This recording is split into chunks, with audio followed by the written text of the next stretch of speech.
no matter how good you are, no matter how bad you are, no matter how nice you are, no matter how rude you are, there's always someone who's got to say something.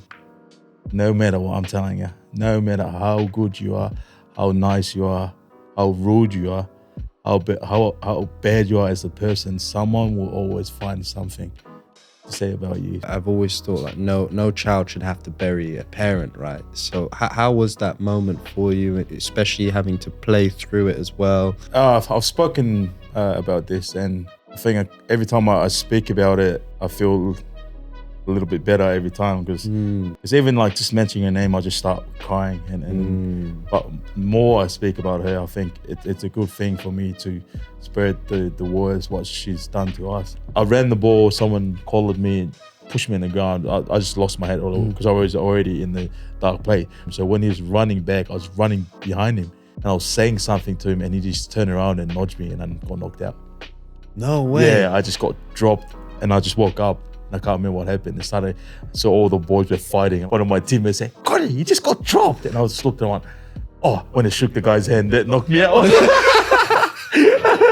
Just to give everyone context, what is a budgie smuggler? Yeah, it's not for me because nothing's really smuggled down there. But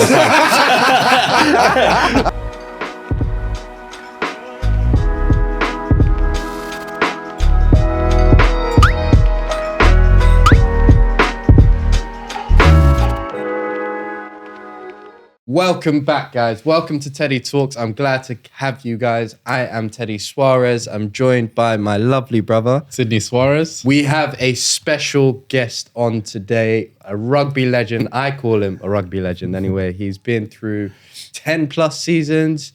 He has won the World Club Championship. He's also won the Super League. He's also played for his country. Make a special welcome for Koni. Thank you very much for being here, Koni. Thank you. Mate, you made me sound like a better player than I am right now. I might come here every time now with these podcasts. Bro, so you can introduce me all the time. You are a legend. In my eyes, you are a legend. And in fact, cheers to that. Cheers to that. Thank you for having me, guys. I want to make it clear as well. He's not drinking alcohol, guys. He's drinking Red Bull. Monday night. Can't do it. Apple juice right now. But yeah, thank you for being here. Thanks for having me, man. It's been a blessing for me to be in the podcast, just to talk about some of my experience and get to chat with you too. So thanks for having me. Really appreciate that. And you have had an experience as well. Like I listed, I think that there's more I could have listed, but the main things that you've done has been such an achievement. Most players, I imagine, around you just haven't achieved what you've achieved and been places that you've been as well, right? So yeah, special flowers that we have to give out to you. We like to give flowers here. So, but I wanted to ask, big question. How are you? How are you in where you are, your headspace right now? How is Koni? I'm good. I'm good now. Probably a couple of years or maybe 3 years ago, you asked me that. I won't answer the same. But at the moment, I've got a healthy child. Mrs. healthy. Yes. Myself is healthy. Family is healthy. So I think that's all I can say now, that I'm happy as well. So looking forward to another season that I get to live my childhood career again. So my childhood dream. So get to do it again this year. So I'm happy and good. So I love that. That's all we wish for as well. Like just pure happiness. I know there's so many crazy things going on in the world. So to hear that you're in a good space now. Is really amazing, and obviously we'll dive into why you weren't in such a good space a couple of years ago, but we have our opening tradition, Sidney, don't we? Where we like to reel off quotations, and in fact I'm going to let you give the quotation. All right, give me the floor. Yeah, I'm giving you the floor, bro. I'm giving you the special one for you. Ready? Hold on to your seat. Hold on to your seat. All right. Would we have won the Super League in 2022 and then flown to Australia and won the World Cup Challenge later that year if it weren't for our custom budgie smugglers? Hard to say, but almost definitely not.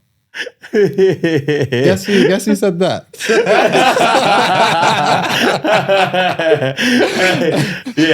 That was on behalf of my team and myself, the Budgy boys. So I think so as well. the boys get to have their own Budgy Smuggler, St. Helens Budgy Smuggler away and home. So I think that was a big part of the winning culture is that Budgy Smuggler. So yeah, I love that. So just to give everyone context, what is a Budgy Smuggler? Yeah, I don't know why it's not for me because nothing's really smuggled down there. But it's, but it's pretty much underwear, but it's a swimming. It's similar to Speedo, but just a lot better than Speedos. But yeah, that's what it is. And then it comes in different styles: women, kids, grandma, grandpa. So everyone, it's for everyone to wear and enjoy and feel good about themselves. So that's when I saw it, when I see it on your gram, I really want to pull it off, bro. I need a pair so I can see what that looks like. It takes a certain confidence, bro. So that's one thing. Like we're trying to get it out there. If you're a big boy, then appreciate what you have. You know. What do we mean, like big boy, like big boy? Some big boys don't have big things, so just appreciate what you have. So that's why the Budgy Smugglers come here to give you confidence and make you feel like a 10 every time. So yeah. To the Budgy Smugglers. So have you got a quote yourself that you tend to live by on a day-to-day? Maybe if you're having a hard time, maybe if you're even having a good time. Yeah. What gets you through? What kind of quotations you live by? I think pretty much everything that I've been taught is from my mum and dad. My mum, there's one thing that she always says to me and always get me grounded, and this is why I love always going back to Tonga, and that's why I was born and raised, is don't forget where you were born and raised. Yes. Because we grew up with absolutely nothing. It was like we had 3 bedrooms and there was like probably 12 of us in the house. So I think up to like 15, I was still sleeping with still cuddling up with my mom, and my dad had to kind of be on the floor. So I feel sorry for my dad. He'd be thinking, when are you going to grow up? So I was the baby. So 2 of my sisters had 1 room and 4 brothers had 1 room. And my mom and dad had 1 room. So that's how we grew up. And that's character building right there. That's what she always reminded me of. Because when I started playing professional, I got to a stage, I think I got way ahead of myself, and then I got a 1 phone call with my mom, and that's why. What do we talk about? And then just put me back down. Always makes you keeps you humble. So that's one thing, and the other one is just treat everyone how you want to be treated. So that's the main thing that I go with. So spiritual one, that one's Bible, right? I feel like that's in the Bible for sure. But I really resonate with that because you've been through so much. You've gone through so much in your career. Your levels have always kind of gone up as well, even when you've gone to international as well. So it's like, I can imagine there's moments where you could completely get gassed. You have so many people around you hyping you up as well. And then it's like, how do I bring myself back to earth? And it's that quotation so powerful for that, right? Mums are so good at humbling us. I know, bro. We get it all the time as well. 1 phone call for mom, and you know what it is. You done a good phone call, or first thing she said, you know where you stand. So I missed her. So I always think back to that. So how is that? Because we've experienced a loss, our father as well, when we were really young, and there's something in my mind. It's like I've always thought no child should have to bury a parent, right? So how was that moment for you, especially having to play through it as well? What was that like? Yeah, I think I've spoken about this, and I think every time I speak about it, I feel a little bit better every time, because probably the last 3 years, I never want to, because even just mentioning her name, I just start crying. But more I speak about her, I think it's a good thing for me to spread the words, what she's done to us. And she's the best mom I've ever think of. But she's the first time she passed away, I was over here, and COVID hit at the same time, so I couldn't go home, and I think that's what hurt me the most, that I couldn't be there to bury my mom. So she passed away on her birthday. Wow. Get to sing her, get to get her birthday, and then she passed away. So it was tough. So we came back 2020, just play with just going through the motion. Yeah. 2021 had the worst year ever playing rugby because as my head was scrambled All over the place. all over the place. So I'm still going through it, and like you two, you know how it feels. It never goes away because if you grow up so close to your mum and dad, it's never not going to go like that. So 100%. so it took me a while, and my partner, I always say this, I don't know how she's still with me.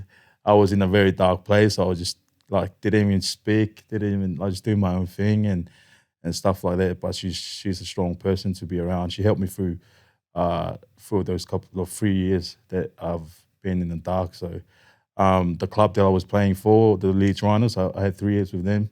They looked after me very well there too. So they were a big part of just, they know that I didn't want to be at home. They told me not to come and play and stuff. So I said, it's better for me to come here and train with the boys. Yeah. And the boys there were very, very good, man. Yeah. Amazing. So you're still in contact with some of those? Every time. I think they're sick of me. So even when I moved the 2022, like you said before, I played the grand final against them.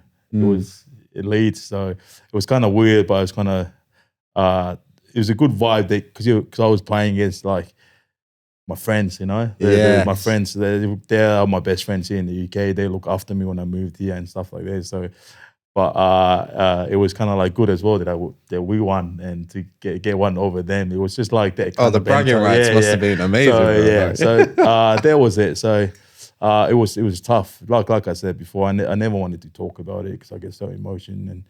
But really appreciate you doing out, so, that and having that level of vulnerability to even broach that space with us, because we know how hard it is. I know when I ever speak about my dad, I get that ball in my throat. Shit, I don't want to do that. No eye contact, just looking around. No eye contact. And it's even when, because we were in a quite a relatively big school, nobody knew. Even until adulthood, people were like, wait, we've never actually seen your dad before. Where is he? And then it's having to explain that. Be like, actually, this is what happened when we were really young. We couldn't talk about it. Yeah, I mean, men in general, we don't like to talk about our emotions. Yeah. It's just like you say, we'll go, in your situation, you'll go play and just carry on and try and just try and deal with it in your own way rather than actually speaking about your emotions, because we don't like to be vulnerable. But I think it's like Sidney was saying, really, really, really do appreciate you opening up like that, because I think in order to keep these special people in our lives alive in some way, we do need to kind of talk about them and talk about all those special moments that they've brought to our lives and all the happy moments. Right? But that's one thing as well. And I think, like you said before, us men, boys, we don't like talking about it. And I think this is one thing I wanted to come and speak about it here. I think you'll feel better. You'll feel better. But take your time. You don't have to rush it. So it's just a little bit to the people there, to the brave men out there. Take your time, There's always people around you that you could talk to, I think that's why we feel like we're strong men and we don't need to talk about this. And then we kept building it, and we break. At some stage. Yeah, always. That's always the case. Yeah, take your time. If you get something, the people you can talk to. Mine was my brothers and sisters. That's what got me to break that, is keep speaking. Because I'm really close with my sister, just the one above me.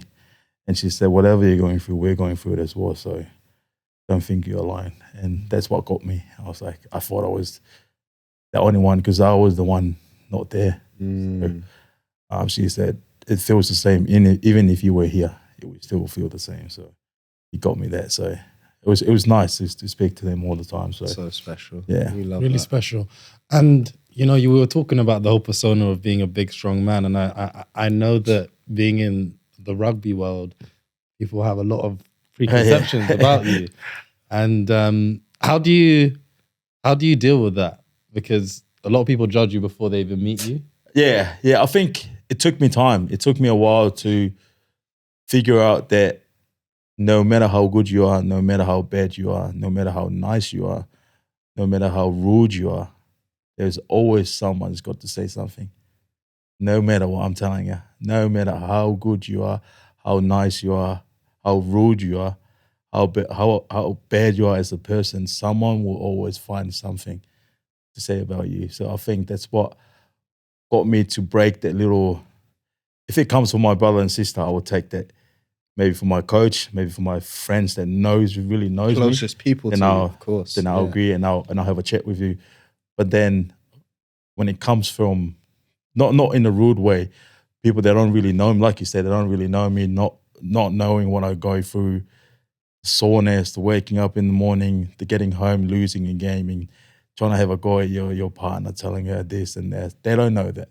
They just think that I'm getting paid like a footballer to go out there and bash people. But that's what, like, it comes from knowing the game, because I've been there like 10 plus years, knowing that no matter So should we just say rugby is a real job? Yeah, I think it is. I think it is, because trust me, it is. Bro. Like that. I think that's what a lot of people think, that it is fun. Trust me, I'll choose it anytime. If someone said football or rugby, but maybe similar pay, I'll still choose rugby. Yeah, it's fun in some way, because that's all I knew as a young kid, because two of my brothers play rugby, and I find it fun. Apart from waking up in the morning, not even feel like that I'm 82. But apart The from adrenaline's all gone. Yeah, everything. Oh no, gotta do it again this weekend. But I chose that, and then I live it. That, like, some people don't get to live the dream. You know, I am still living it, and I'm proud to say it. And that's why I said I just gotta go with it. A lot of people, they pay to come and watch you. They can say whatever they want. So it's up to you to take it offensively or learn from it, or just don't think about it. So now and then every someone will say something to me on social media, I'll just say, have a laugh at him, and they're like, oh, okay. And then they just feel that they're a bit stupid for saying something to me, and I just laugh it out. So, but before then, I think it took me 2 years to get away from that. I get to talk to my manager about it. Like, then the thing he said, either get off social media or just don't listen to them. I love social media. Like, Yeah, I agree. I'm a guy that I love it, and then now I get to sit here with you too because of social media. So that's why I love it. Yeah. The connection is it So makes the world smaller. It comes right? new, like it's new to me, and I like it. And I don't think I'll get away with it. I just need to learn how to react to people and how to use social media as well in the right way. So yeah, I got in trouble a little bit when I was younger with social media as well. So I just needed to learn how to use it in a wise way and enjoy it. I might try the laughing thing, Koni. I've never tried that before, so I think I'm just going to start laughing at all the trolls. I'm just that's what I do. Bro, I'm just going to send some laughing emojis. So guys, if you start seeing laughing emojis to my replies to the trolls, you know where it came from. I remember someone said to me, man, because I play House of X, I play Santa, and it's pretty much all for like quick people. Like, they're so quick, and they always say, "You're fat, you're so slow," and I just laugh at them. I was like, "I hope you have a good day," and their reply was nicer and nicer and nicer. And I was just like, "I've got you." Yeah, now you're living in the head rent free. I just laughed it out, and I said, "I hope you have a good day, bro." And then he was just, yeah, I know I had a bad day. He started being nice to me, and then and some people they say something, I just say shut up and then laugh emoji. So yeah, that's what I do now, and I'll try to teach it to the young boys, because like this generation is all social media. So, Yeah. But like I say, you got to learn how to use it. If not, you're gonna get drowned by it. So Yeah, so we spoke a little bit about the culture that you came from, with tying in social media, and obviously you've got the blessing of a son now. Yeah. Do you feel like it's gonna be difficult to teach your son the culture whilst showing him that social media isn't real life to a certain extent? I think my partner is not he doesn't she doesn't believe in smacking a kid. I am gonna smack my boy. Oh, bro, we got smacked. I apologize. Please don't take my kid away from me. But that's how I feel like I turn up all right for getting smacked. I'm not in a dangerous way. I'm just gonna make sure he knows where he is. But I would, like, at the moment, what I'm thinking in my head, I'll let him do whatever to a certain, like, me and my partner, we need to talk about this because it's not only a one-way thing. So we got to make sure where's the end bit that he needs to go to. Yeah. But I feel like they never chose to come into life. Me and her chose to. Yeah. So we got to give him the opportunity to live there. Yeah. But to a certain point, if he wants to be on this social media stuff, it's up to him. But we got to make sure it comes to like somewhere they need to stop it, you know? And you've got the expertise. Like you're almost the perfect person because you deal with loads of fans. Oh, yeah. Like it's like, son, like what I'm saying is legit. But that's the good thing is as well. There's a lot of fans. Well, we're talking about here. There's probably like 5% of those fans are being stupid. The rest, they're all amazing. Yeah. They'll support you to the hill. They're beautiful people. St. Helens as well, so it's like close to Merseyside, and it's like they're born and bred, and that's their team is what they grew up always wanted to be. They go and watch it no matter what. People flew over to Australia. No and way. Like there was like for the World Club. Yeah. Okay. And like it was probably their savings months for months to come over and watch us. So that's incredible. So like I said, there's a lot of fans. So that's what I mean. Like you need to take the good and the bad, but it's up to you. I've learned how to get the bad as well and the good. How did you like? What was that process like? How did you learn how to deal with it? It was with my manager. I was talking to my manager about the events. They talked me through what I just said before. No matter how good you are, no matter how bad, or everyone will have an opinion. So it's up to me to read it, get my mind into it, or just read it and just leave it. And then they said, you know the people you can get your information for, then you can get the feeling that you have. Like if my brother and sister said, stop doing this because you're shit at it. It's like, okay. I must be shit at it. I must be shit at it for my brother and sister to say that. If I took that from someone that has never been in my life, I'll probably be like, come on, mate. Yeah. So I think it took me a while, like I said, it took me a while to get through that because no matter what, like no matter how it is, you're still a human being. You still get hurt from someone saying something. You still find it a little bit, it's like, oh, I'll squeeze your head. But it's just like, calm down. Yeah. And most people are like, just don't look at it. I almost feel like it's impossible not to look at it. Yeah. Like, I look at it. I do look at it. Like, that's what I mean. Yeah. Like unless you are not the one running your Instagram or then of course not. But if you're the one on your phone and you got to look at it. Well, I'm not Jay-Z, so I'm looking at it. 100%. But that's what make us the people who we are. We got to take it. But we got to take that. Imagine if someone just tickling you the whole way through. How would you? As soon as you got a little test on you, you'll be failing. Yeah. Yes. Yeah. You've got to. And I feel like you must be doing something right for people to say something. 100%. I agree with that. 100%. If you're not doing something right, they won't say anything. Like you've got to be doing your thing, and usually that's when people are so quick to be like, oh, you should do it this way, or you should, because they want to bring you down to their level. Exactly. It's always the way. It's always the way. But it's like I find it as a blessing as well for people to say that, because sometimes I need humbling a lot. Like I feel like sometimes I'll have like a good game, 3 games in a row, and I feel like, wow, I'm good. I'm the man. And then you see this and you're like, oh, I still got something to work on. So I feel like it's just how you take it. Like you said, it took me.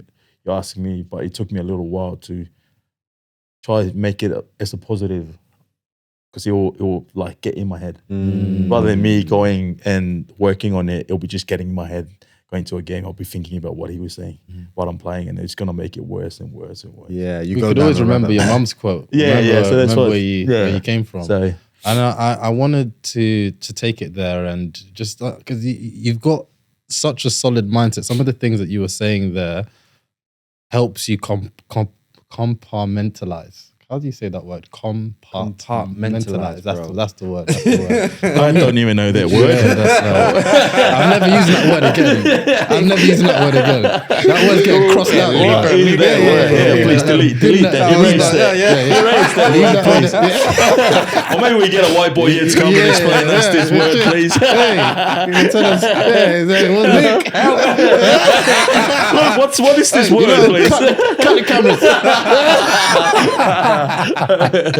Oh gosh. But anyway, in a roundabout way, I was saying that you deal with things really well, and you were talking about remembering where you came from. Your mum said that to you, and I was doing some research. You grew up in Tonga.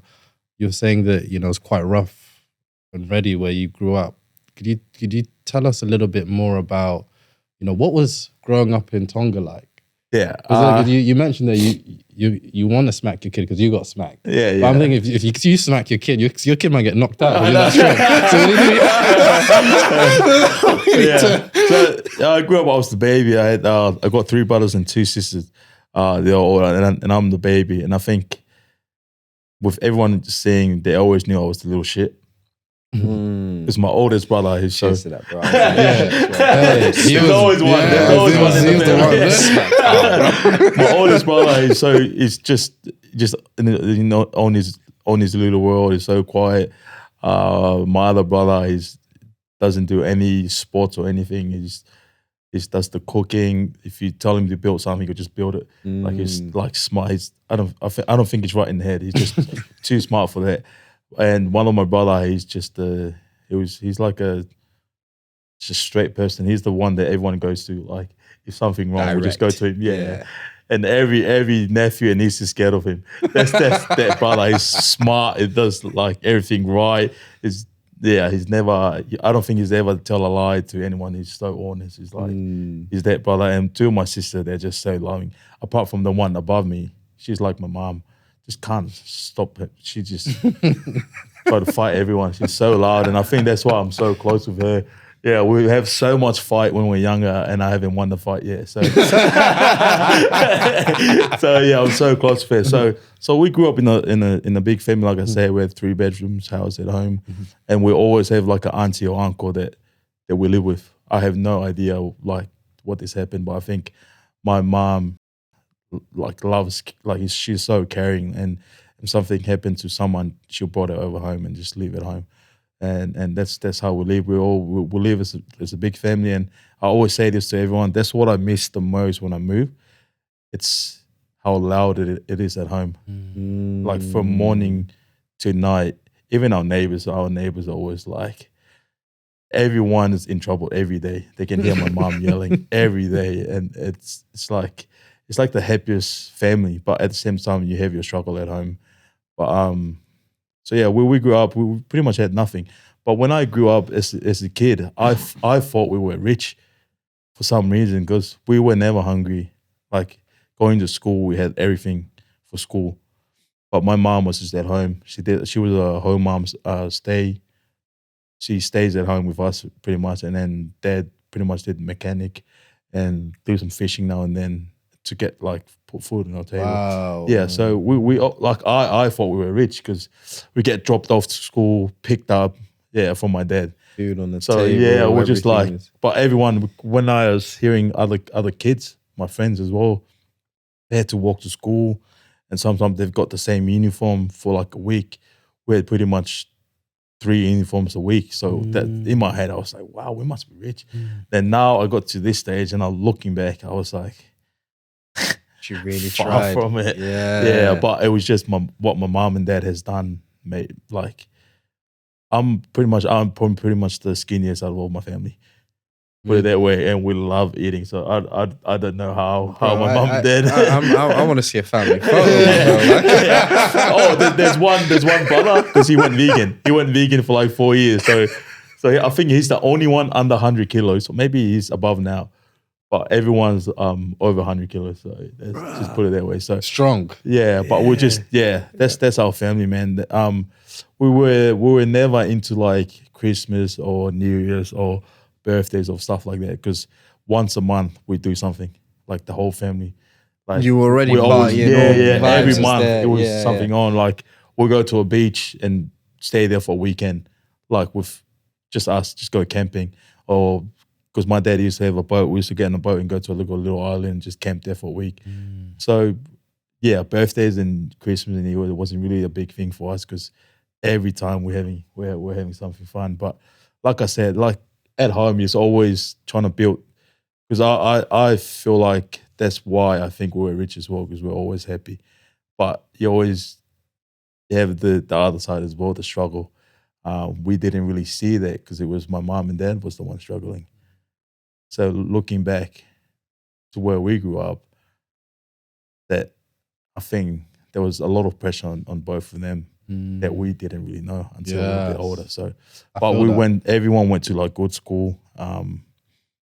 We were brought up well, and like we used to, like how I grew up, we used to play rugby. It was a plastic bottle. Sometimes the plastic bottle was the rugby ball, or like a jandals or someone's shoes.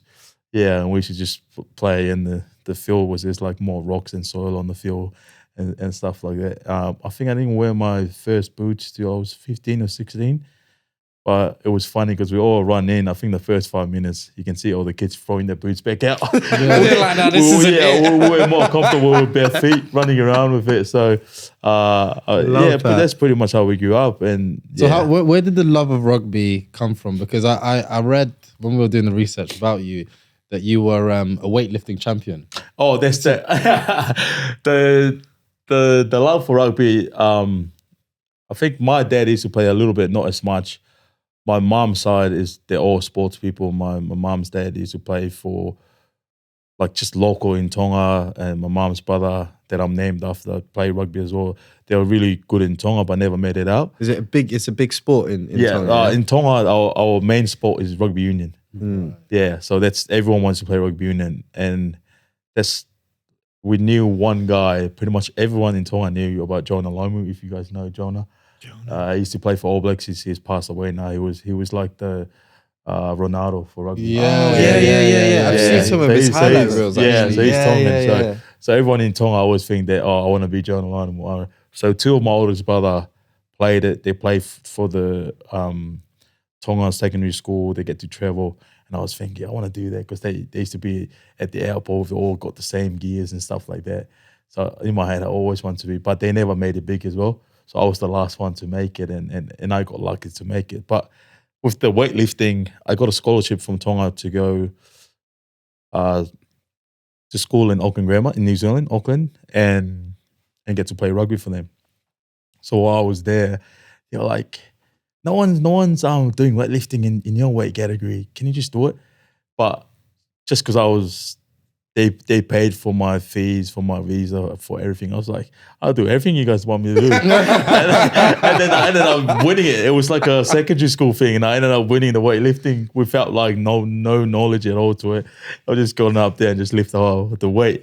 But the funny thing is, the weight under me, they lifted way more than us because they had all the technique and stuff. But in my weight, there was just a bunch of big boys that was lifting the weight, but just because they could. Because we were just big. So you won on raw strength. Pretty much. In my weight category. But like I said, that was I think that was over 100. Yeah, I was already over 100 when I was 18, 19. Wow. So but I think it was like the 80 kilos. Their weight was like nearly double our weight because their technique was too good, and we're all looking back like, what the hell is going on here? But in my weight, my weight level, for some reason I ended up winning it. It's like Teddy when he looked at me in the gym. I'm lifting more than him.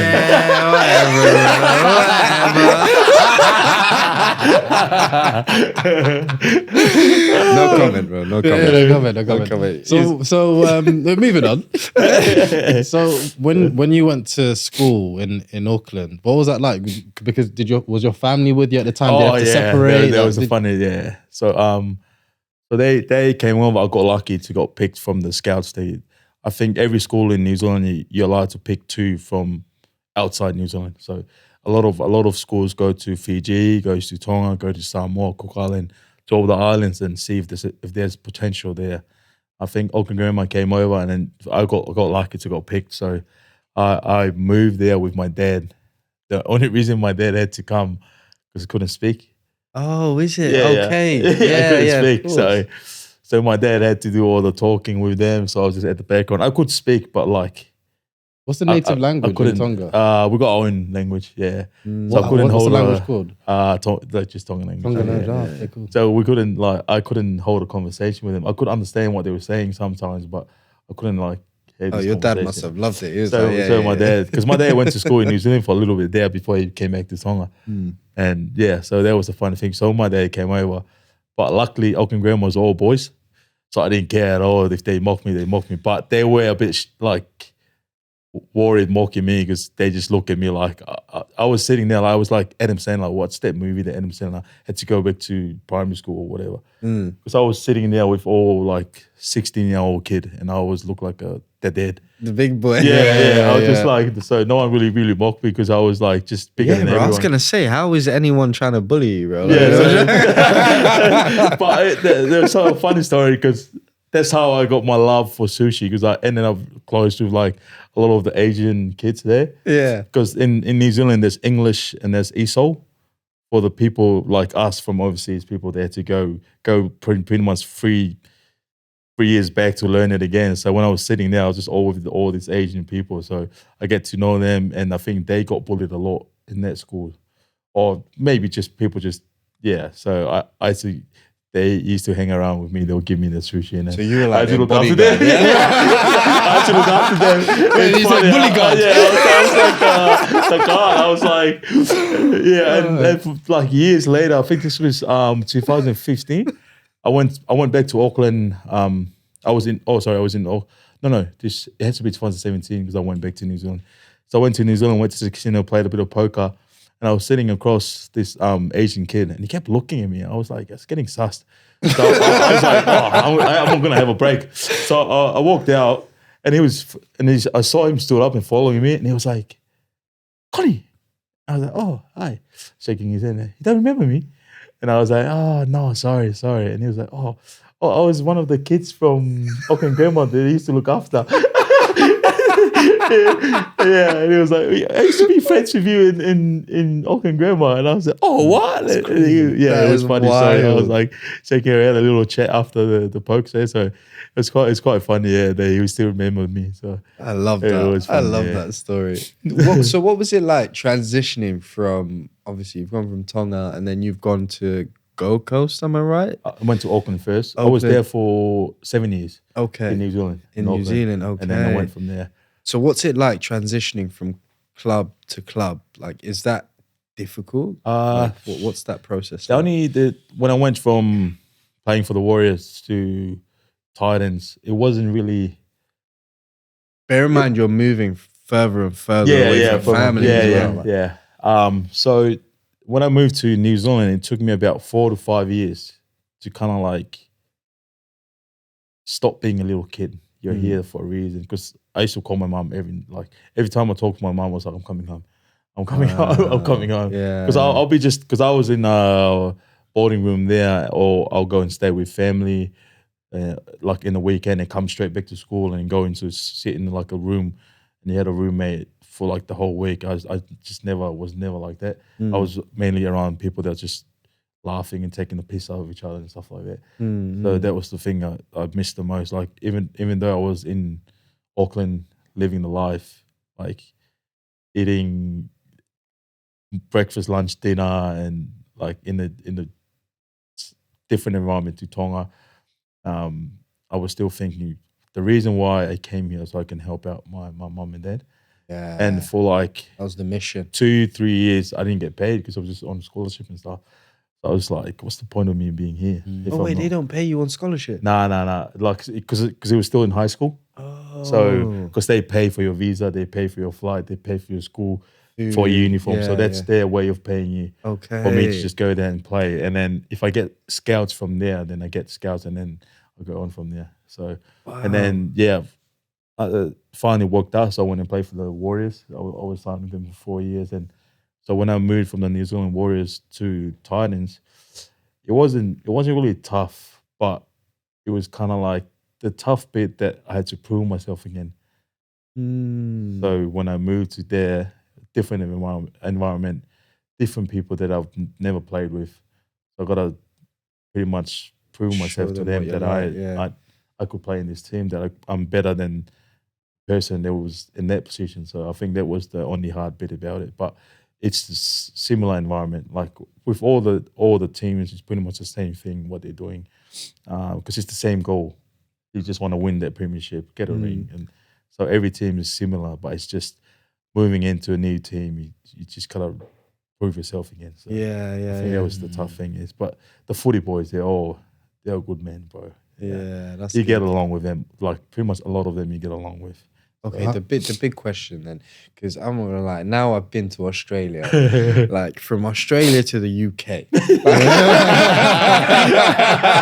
Why? Why? You got the sun, you got the good food.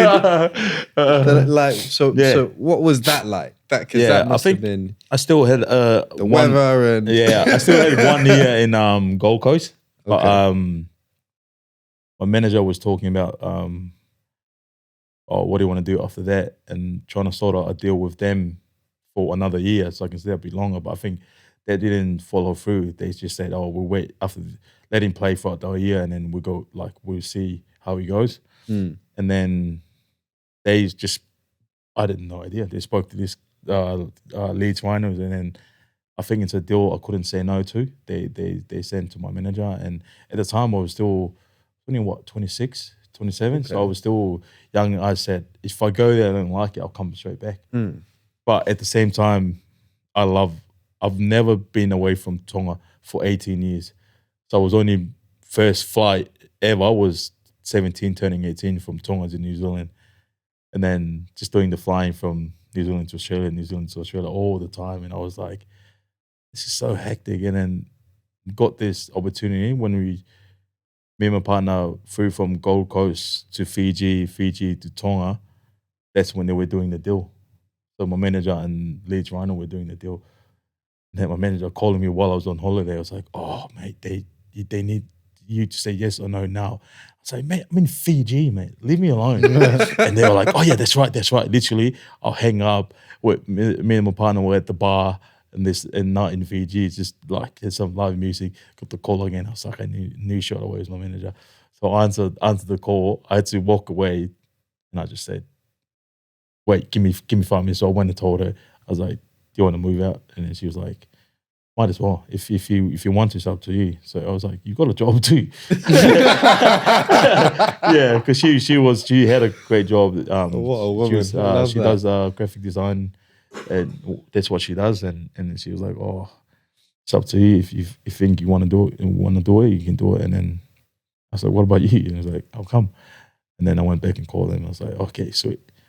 So that's how I got the deal from Gold Coast while I was on holiday in Fiji.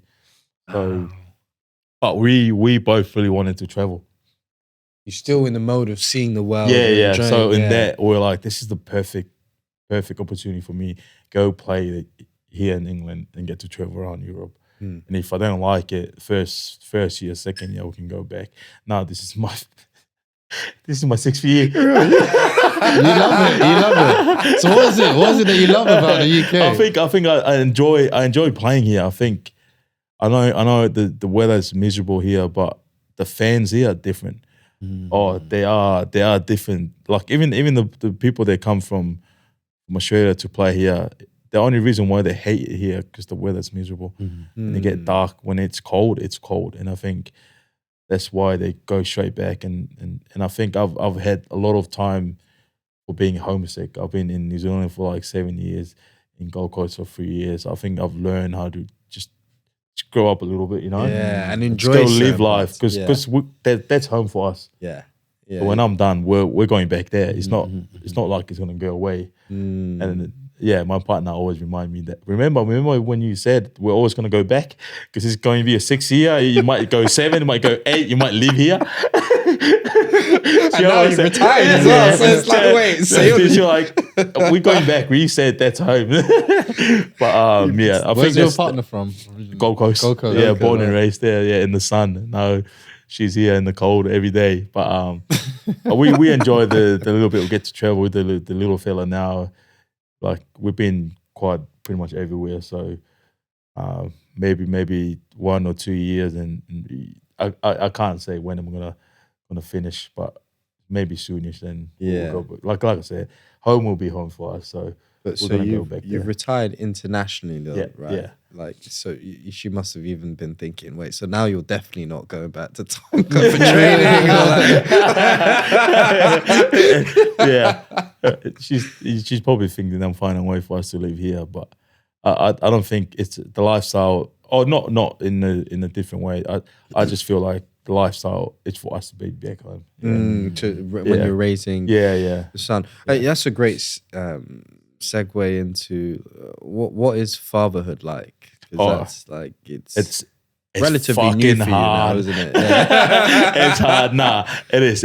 Like I always, every time everyone asks me, I say I've been missing out. I've been missing out on that feeling, because sometimes you get so tired and you just come home and everything just go whoop. Seeing that little face, like I love being a dad. I love pretty much everything now you do is for him.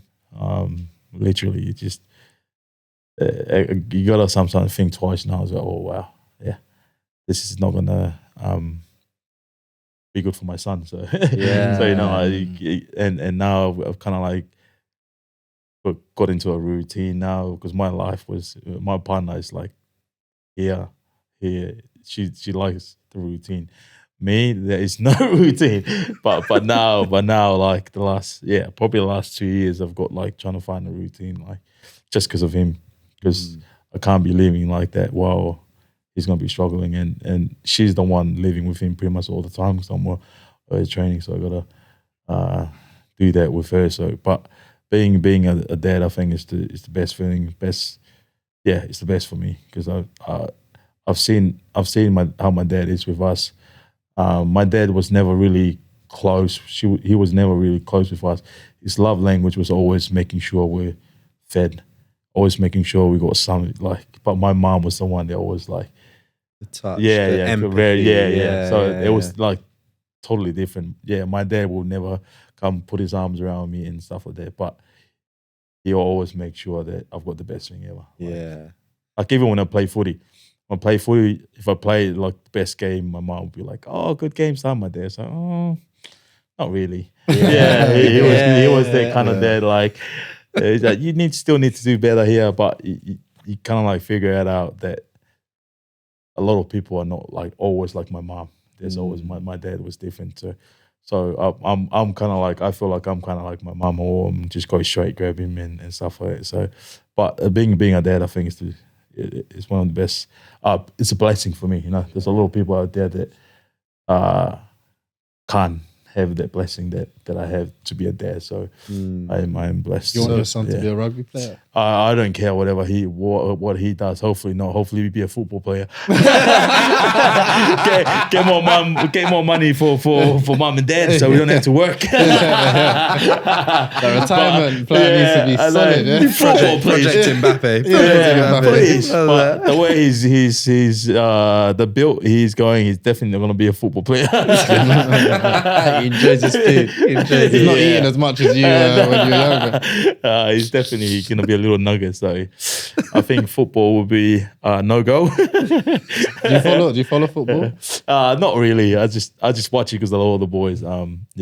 Watch it here. So so if you were to pick any team, we'd want you to be an Arsenal fan. So hopefully, we can take you to a game one day. And it's stressful though. It's very stressful. Yeah, I thought they used to be good. Yeah. But not in the last couple of years, eh? No, they're good right now. They're good. But we need to win a Premier League. Yeah, we need a special trophy. We need a special trophy. It's been a long time. Been a while. Yeah, it's been a minute. And the thing is, it's like, in fact, let's not talk about it.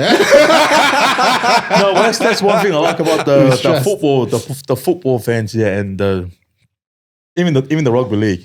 They'll stay with that team no matter what. You know, no one just because their team is shit, they will still stick with them. I think that's where my patience comes from. Bro. That's why I love it here. Like back home, the people be like, "Oh, we go support this team. Yeah. What the hell?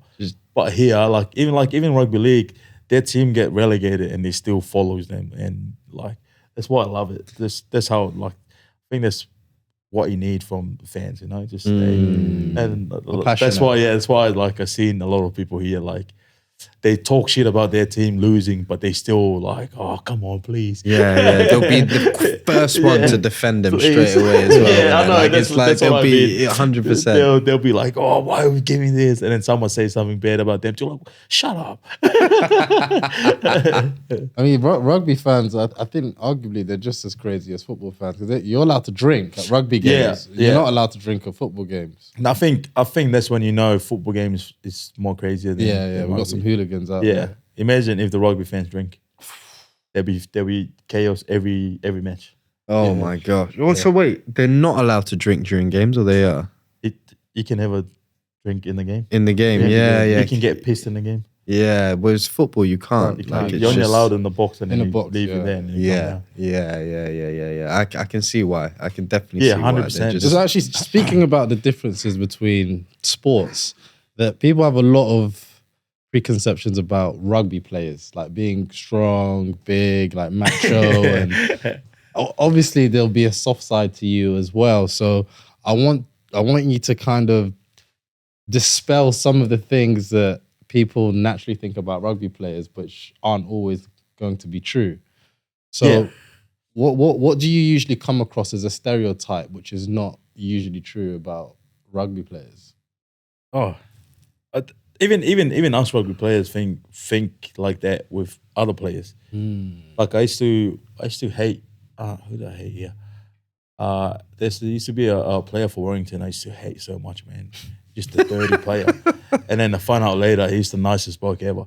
So it's like similar to what the fans are seeing, because you can't go into a rugby match and be nice to people there. Nah, I can imagine. But at the same time, for me, there's level of being a grub than being tough. Some people goes a bit overboard, and that's when you get called a grub. And I never like players like that.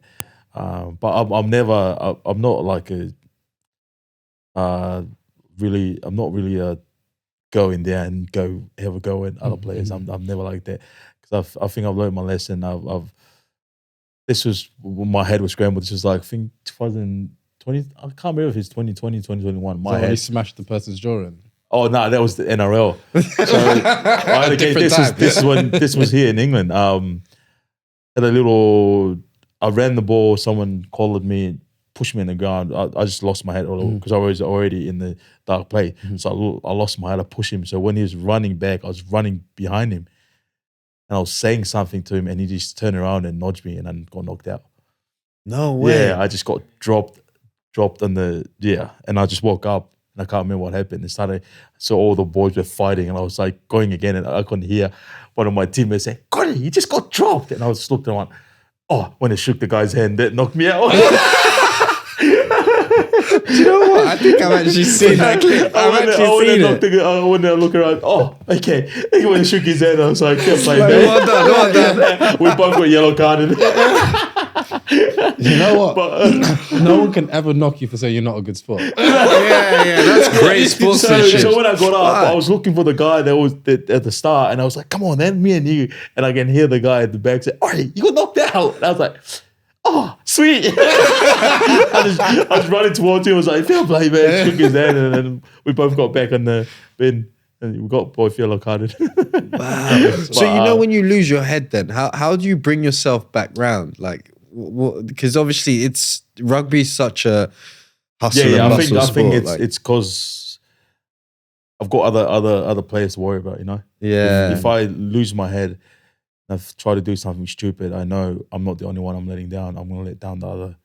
And then you're in the sin bin, and it's like, and now the team stuff. So I think that's sometimes I get too aggressive, and then I realize it's not just me they're playing; there's a team they're playing. So I need to calm it down. It's like a bigger picture kind of thing. Yeah, because it's boxing. I could just lose my head and I get knocked out, and it's just me, and that's fine. But when I get knocked out and I'm sitting outside while they're playing 12 players, and that's when it hurts.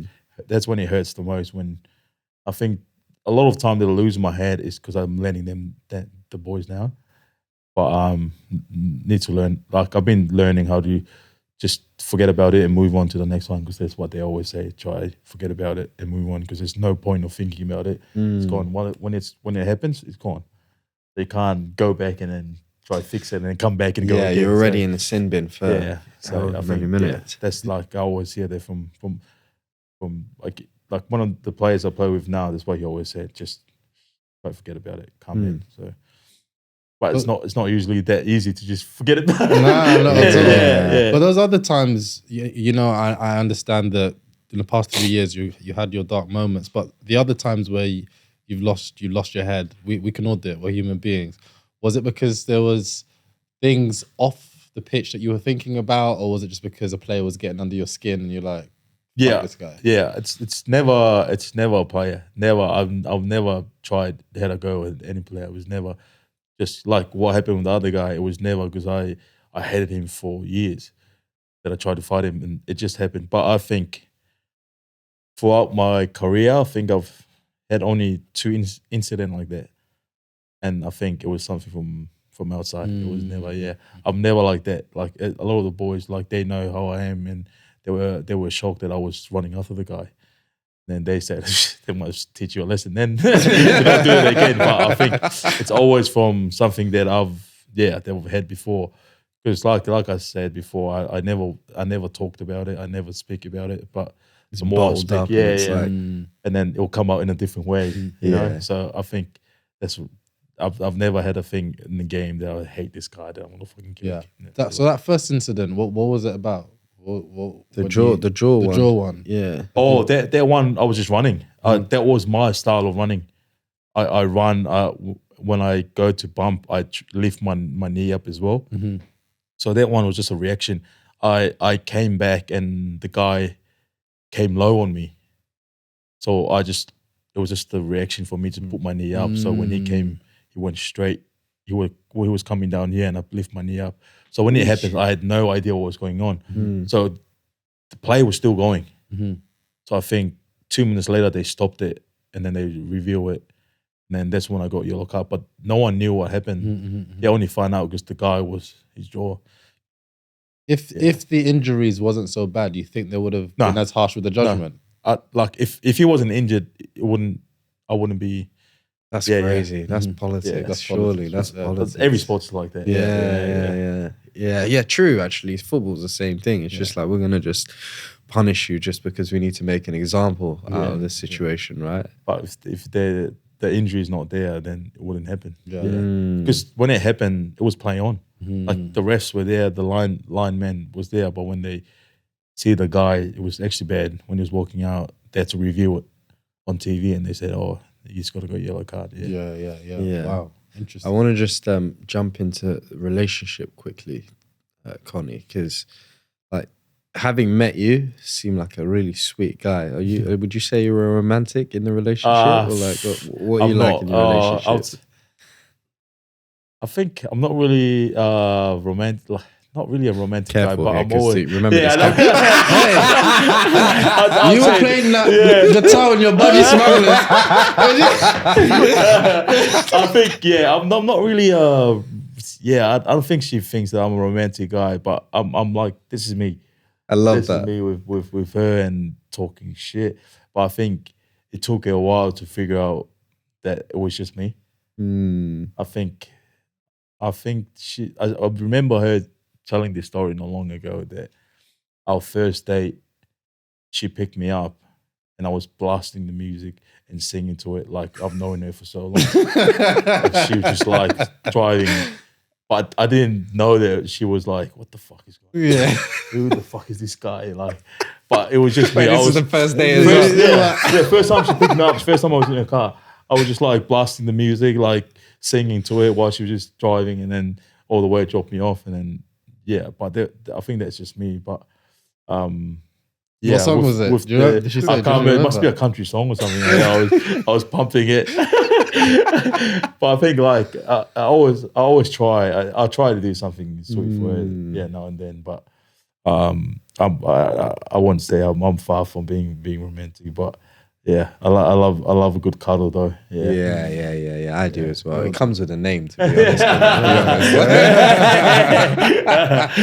Yeah, no, because I was curious with it, because obviously you've got, I imagine you've got such a busy schedule. You've got like your training, you've got the games, and obviously I know you've got the world. Sometimes you guys have the World Club Tour as well. So it's like, damn, like, so in those moments where you're now with your partner, it's like, always an excuse to find it. You're always busy.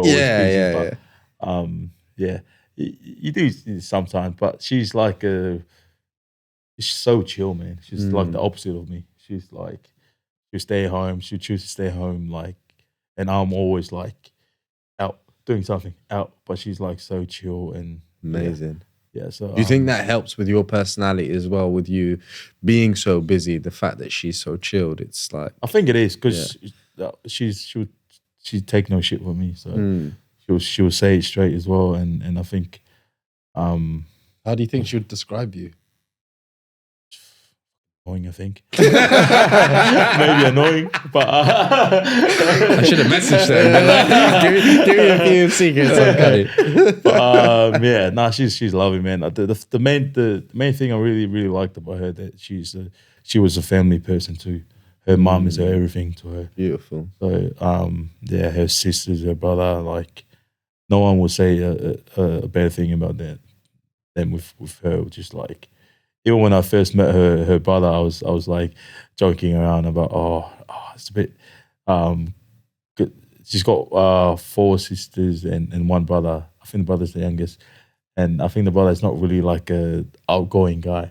Like he'll say a word now and then, and I think I joke around about, your brother doesn't like me, blah blah blah. And she's like, shut up. I think she knew where I was going, and she's like, shut up, don't. I was like, okay, sweet. Yeah, but then I took her home and she met my family, and she was like, oh, wow, that's like 5,000 of you. But it was luckily that she get to meet my mom before she passed away, so I'm glad she did. Yeah. How did you know? This is just a selfish question, because I'm on my quest of trying to find someone. So how did you know she was the one? Or when did you know she was the one? Yeah, I think it took me a while. It took me a while to like try to get a date with her, or just to even talk to her, because she just hears that, like, back home the footy players are always stupid, and I totally agree with her with what she stays there, and I always say we're not all the same. Come on. It took me a while. I think I tried and then stopped trying, and then I figured out I tried again, and then finally gave up. But just who she was. You say you tried to propose to her many times. Yeah, just try to ask her for a date. Like, just one date, please. Just like, let me take you out for one date. And then she's like, keep rushing me. I think it's just how she was. Like I said now, she was just so chill, and like there's just nothing more important to her than her family, and I think that's what got to me. There was like her family, her and her friends, like that's just her, and yeah, and I think she's a fucking 10 too. So I don't know how she figured out. I was 10 kilos lighter back then too. Maybe she saw a few abs on me and she's like, oh, I'll take this guy. But nah, she's who she is back then, she still is now. And all she does is just work hard for everything she wants. She sounds like an amazing woman who's been your support network for a really long time. Oh yeah, I still don't know how she's still hanging on, but she's great, man. She's great. I'm lucky enough, and my son is lucky enough to be her mom. So she's amazing. Is it a toast to Mrs. Hurrell? Let's definitely toast to that. She's amazing. That's something that we look at as well. Like, even growing into a relationship, we like to hopefully have someone that's also family orientated. Yeah. So like when it comes to us raising our families, it's like, actually, this is exactly what I want in a woman. Like someone that really respects her parents, someone that like really respects the people that they have around them, and has that patience for our personalities as well. Yeah. 'Cause, I'm not gonna lie, I'm dorky sometimes as well. So it's like, But when I took her to Tonga, I was actually surprised how she took it, because their environment is so different to mine, because mine is so loud. Just like I'm kind of like them. Like there's no like, we're gonna wake up, have breakfast, do this. We just go with the flow. Like my family, just like whatever happens, happens. On her side, they're like organized. yeah, they're all organized. Yeah. Like I remember the last time I took her last year, and she's like, because when I went the last time, we stayed at a hotel. Because if we stayed at home, my mom would have slept both of us. Because we're not married. So like in my culture, there's a big thing. Like you can't be sleeping at home if you're not married. If you're just boyfriend and girlfriend, you want no chance of kissing in front of my mum. So I was like, we're staying at a hotel. Yeah. I don't want my mum to slap you and me at the same time. But my mum passed away. So can't explain this. We stayed at a hotel. So we'll wake up and go there and then go back. But last year, this year, just we went home and we stayed at home, and she woke up and they were like, we usually don't eat breakfast because we sleep until like 11. And she was like, so there's food at home, but whoever's hungry, you go make your food. And then she was like, does anyone cook at your home? Because we'll eat like at 9, 10 p.m. because we're just all getting hungry. And I was like, it's just being lazy to cook. Because as soon as you start cooking, you're cooking for everyone. So I had to take her out every time because she's like, I just want to eat at home. And she's like, does anyone cook at home? I was like, they all can cook. They're just waiting for the first person to start cooking. So they can cook for everyone. Bro, you do that. I'm not gonna lie. I'm like, bro, you hungry? And he looks at me. He's like, yeah, I'm hungry now, bro. Like, all right. So I'll cook. It's been hungry for 4 hours. He's letting out the secrets. Well, that's Do you want to eat now then? All right. Yeah, like, fuck, all right, I'll make something. Like, Jesus Christ. Yeah, I think that's why there's one thing like that she accept what my family is, and my sisters got along with her. Yeah, every time that's why I was more worried about is my sisters, not my mum and dad. But they really loved it. And Has there been partners that your sister hasn't got on with before? never really had a partner for them to meet. Yeah, I think that she was the first one that the family met. Wow. Yeah. So super wait. So hang on, Koni. Did I catch you say you're not married? Yeah. No, not yet. So what's going on? Are we gonna? I'm just waiting on her. You know. Oh, is it? Yeah, cut this bit, please. And the Tongan culture, the women, they get on their knees. No, we're heading there. Hopefully it will happen soon. So Yeah, I love that. Yeah, because it's a special. Everything you've said as well. Like you guys have got a special bond as well, and you've been through so much. So Yeah. it's, she's been through more than me because she had to, be around me. yeah. Do you want any more kids? Yeah. I think maybe 2 or 3, and that's it. And I feel like that's why I was settling, because I wanted someone to have kids with that I know that I agree, like they're gonna be good mom. Yeah. Yeah. For like, I'm not saying anything. Like I was just saying, whatever happens, I know my kid will be safe. It's always going to be good. Yeah. Yeah. That's, Like that's she's important. that person. No matter what's gonna happen, I know she would die for our kids. You know? So I feel like that's why I ended up, because I wasn't really like having a girlfriend. Like I'll be talking to a lot of people, like being like seeing a lot of people as well, but never really like, Does she deal with comments from the media sometimes as well? I told her to stay away from it. Yeah, I told her. Oh, so she's not on socials? No, she is. But I told her not to go read into it, but she still do. Yeah. And I think she talked with the other partners as well. She never say it to me because she knows as soon as she says something, I just Yeah. Don't never feed into it like that. yeah. So it's- I know 100% she reads it, but she knows not to say it to me because Because they'll just cause yeah, unnecessary I know trouble. just say it. Yeah. Do you get things from like skeletons from your past which you've dealt with, but people always still try to Oh, remind you. Yes. All the time. Yeah, but that's when I just make it a funny comment, and then it will just go away. Yeah. I'm gonna. If there's one thing I'll definitely take away from that is that I'm gonna practice that one. And I'll message you and be like, bro, this is going well. So because for them to say that, they must be going through something. So you can't be a happy person and say, fuck this. You gotta be sitting at home and say, oh, why is he doing it? Yeah. But you're not even doing anything. But he must be going through something to just sit there. And like if you're having a good day, that's all you'll be thinking of. Something nice. So if they're having a rough day, this is how they react. Punching back. If they need let's just go type and give it to this guy, give it to her, give it to whoever. And then they'll sit there. They'll probably make them feel worse more. And then they'll keep doing it. So all I say is just, I always say that you're having a bad day, bro. And then laugh emoji, and then you just see like the comment change, and I was like, oh, here we go. Yeah, sometimes I genuinely find it funny. Though, I'm in stitches. Sometimes I feel like it's so funny because sometimes I know it's so true. I was like, how the hell the fuck do you know this? This is how do you know this word by word what's going on in my life? And I just laugh at it. But sometimes it's just so stupid. I was like, it's you like, even know what's coming out of your mouth or whatever it is. Did you dream this last night, or like where did it come from? You can't be having a good day and then go sit in the computer or the phone and say, let's draw this guy. It's madness. The world is crazy though. It is. That's the main thing. Yeah.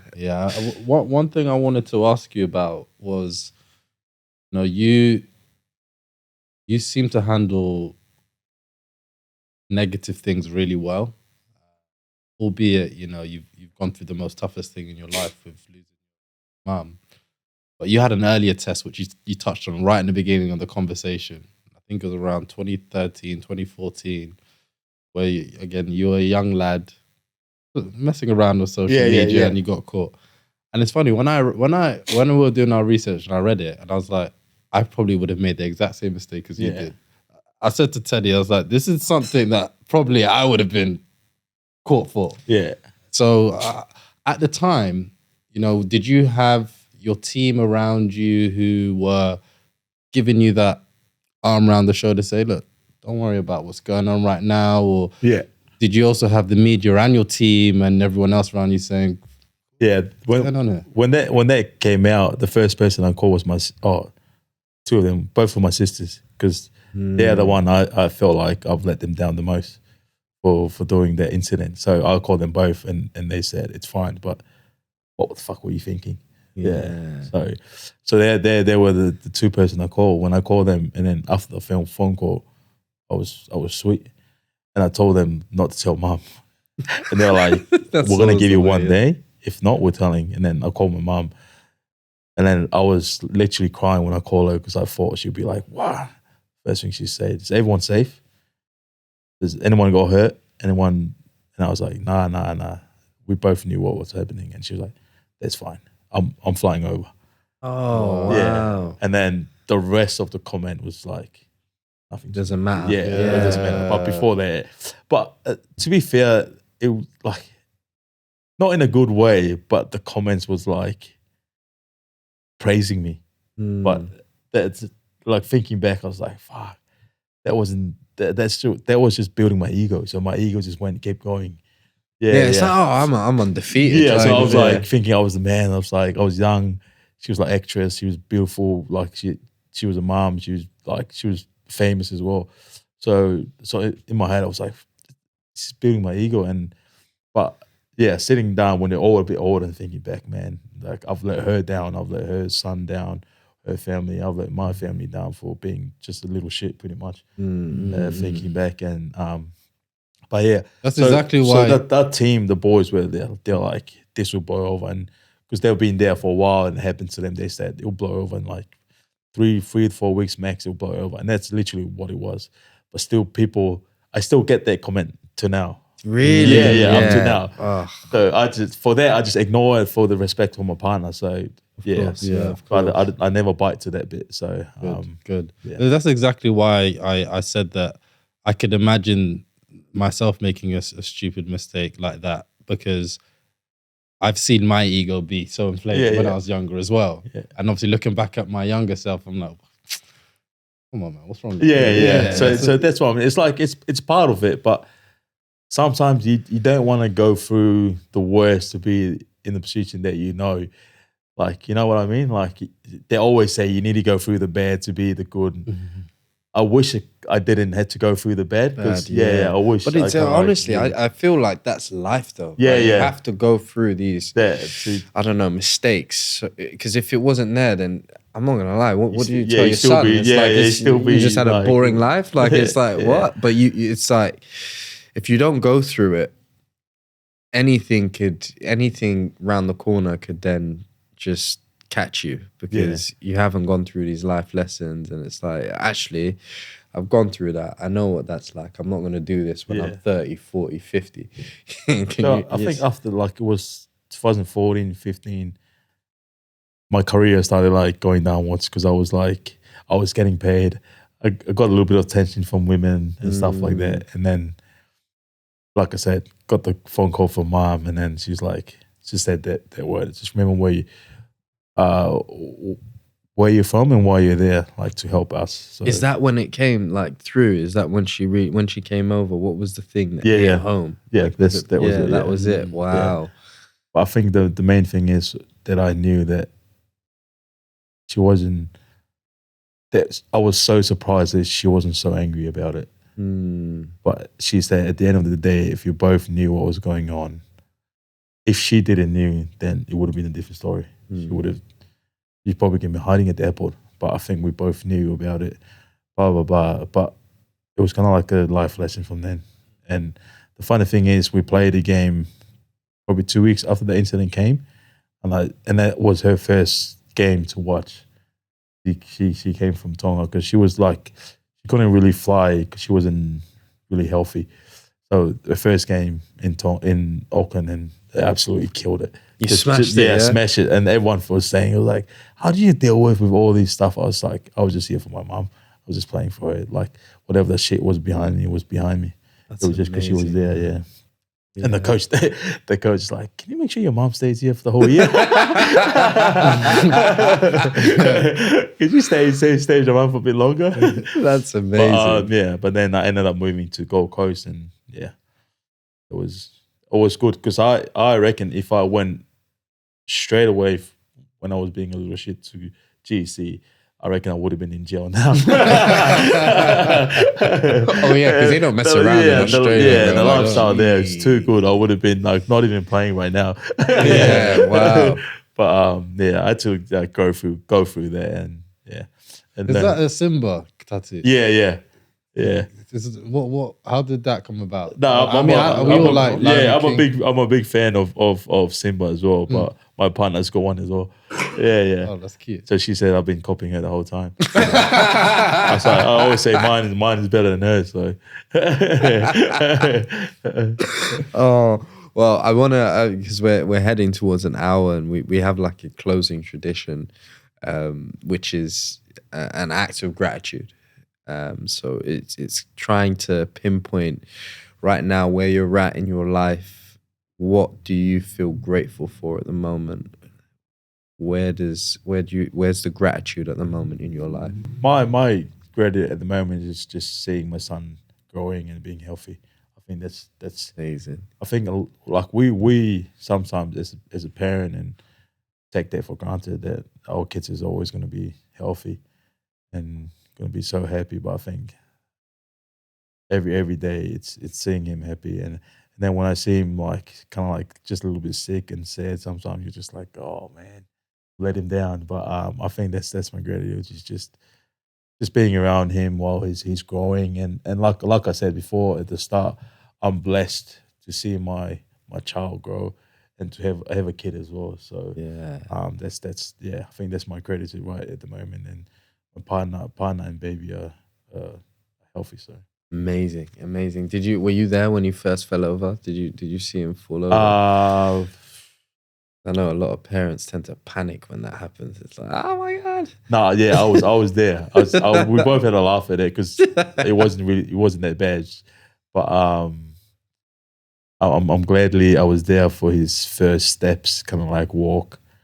I think that 3 weeks are kind of like his personality changed in 3 weeks that I kind of missed because they went back home, and then when I got there, like he was getting to know a lot of people more. Yeah. And I kind of like missed that little bit, and then kind of like regret that, and then I was like, I'm done with Tonga. It's like, I'm not missing cemented. Yeah, there's 3 weeks camps. It's the best camp I've ever been in my playing for Tonga and being around the boys is always up there, the highlight of my career. But I'm too old now. There's a lot of young boys there that they can represent Tonga better than me. So it's like giving them the space to actually. Yeah. And there's a lot of them, they can represent Australia and New Zealand, but they chose to come and represent Tonga. So I'm looking forward to the next World Cup to see them boys kill it too. So yeah, but you guys killed it as well. Like you guys had some great wins. I've been lucky enough to be involved in that. First ever team to beat Australia, and I always remind this to my partner. Yeah. So that was quite cool. So yeah.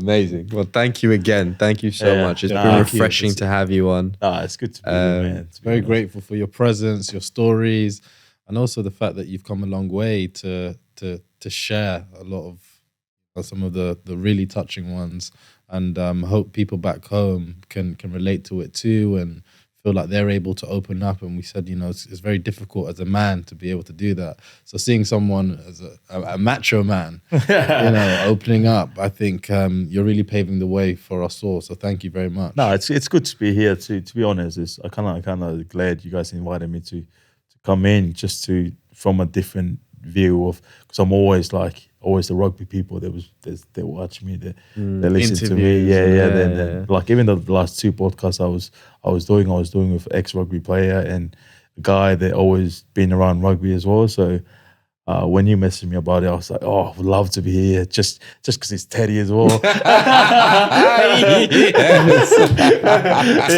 I wish you didn't say that to him.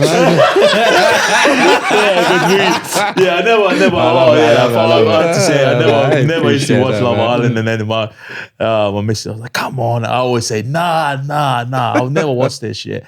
And then the first episode came, I was like, oh, so who's this? And she was like, oh, so you're gonna watch it now? And then I think that's the first proper one that we watched was your guys' one, and I was like, were you running the Insta? I was. I was like, he's my man.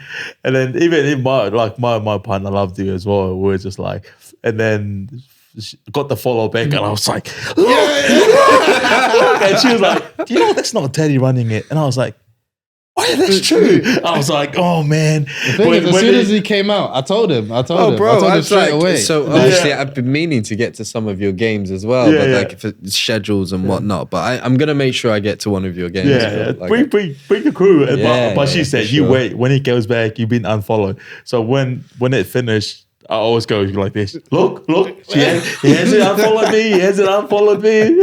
No, bro. And I love your content. I love the way you express yourself on social media as well, man. It's refreshing. And it always reminds me in my mind that like being authentic isn't bad. Being you isn't a bad thing. Like it's a lot of people right now on social media, it's like they're trying to be someone else, and it's like, no, just be you.